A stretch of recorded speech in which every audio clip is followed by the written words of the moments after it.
সোমবার থেকে প্রতি সোমবার ঐতিহ্যবাহী কামারেশ্বর বাজারে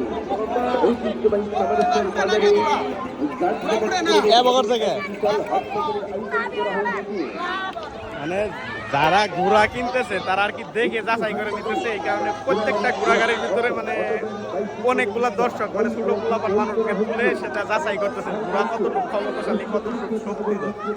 দেখেন